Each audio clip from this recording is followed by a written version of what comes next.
သည်ပြောင်းချိန်မှာအဖော်ကွာလို့အပြင်ရောအတွင်းရောဥပဝေမောင်တယောက်သေးပဲလို့နေရှာမလဲကျန်နာသူလေးစင်စားနေရင်ဤတန်တိတ်ဆိတ်လို့တက်မဲ့တဲ့ရက်တွေမှာကိုတယောက်စိတ်ပြေသာပြီရင်ခုန်တန်တူတူလေးကြားရမယ့်ရက်တွေကိုကိုဆောင်ရကြုံနာပြီရွှေလက်တွေတော့ငါသူ့ဘဝနုနုရဲ့အထီးအတွေ့ကိုပြန်အောင်မြင်မိတဲ့အခါတိုင်းနေပူကြည့်တဲ့မှာဒီဘဝ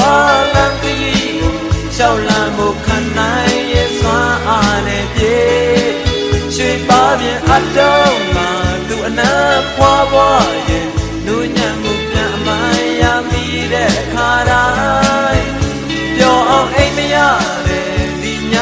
ချမ်းမီကိုဖြတ်တန်းဖို့ခံနိုင်ရဲ့စွမ်းအားနဲ့ပြေ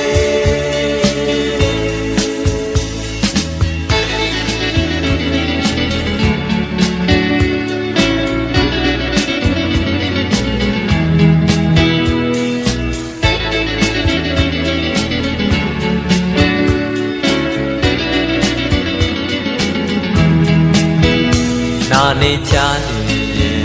ဘယ်သူကလာပြီးဆောင်ရှောက်ပြီးမလဲစင်ញင်ပြီးနေပါမောင်ရဲ့နော်လူကြုံတဲ့စကားလေးပါလာရင်အနေအထိုင်စင်ရဲ့လို့စိတ်ညစ်တဲ့ရက်တွေမှာကိုတယောက်မွေးလျော်သာပြီးသူကိုယ်တိုင်ပြုတရားနဲ့ပြုစုမဲ့ရက်တွေကိုကိုဆောင်ရကြုံနာပြီးရွှေလက်တွေတော့ငါချစ်ပြောလာလာနဲ့မခေါ်တရိုးလေးရင်ခွင်ကိုပြေးဝင်တာတွေအိမ်မက်တော့မဟုတ်ဘူးရဲ့ဆိုတဲ့အသီးကလေးနဲ့နှလုံးသားမှာကြည်နူးမှုလေးကျွင်ကြံနေ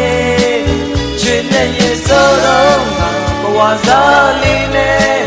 တို့တို့ကချင်နာစွာချော့မြူတာတွေနောက်များလည်းရှိအောင်မယ်ဆိုတဲ့အသီးကလေးနဲ့လွမ်းရမှမျောလင်းချက်ကလေးအသက်ရှင်နေရွှေလက်တွေတော့ငါသူ့ဘဝနုနုရဲ့အထီးအတွေ့ကိုပြန်အောင်မြင်မိတဲ့အခါတိုင်းနေပူကြည့်တဲ့ရှောက်လန်းမှုခံနိုင်ရဲ့စွမ်းအားနဲ့ပြေရွှေပါပြင်အရှုံးမှာသူအနံ့ဖွာဖွာ